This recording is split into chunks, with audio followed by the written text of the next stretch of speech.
भगवान राम के मंदिर पर एक रील डाले नहा और वहां कमेंट आवा है कुलदीप सिंह जी के। सिंह टाइटल लाग है लेकिन सिंह ये हो ना, ऐसा हमें लागत है।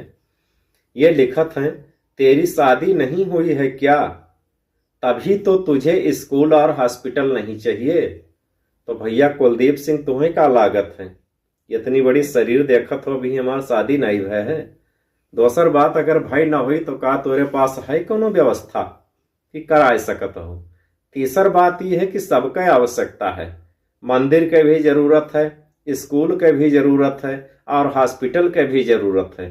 तो का कहूँ अलग और जगह नहीं है हॉस्पिटल और स्कूल बनवाओ कि वही मंदिर के जगह पर बनवाओ है।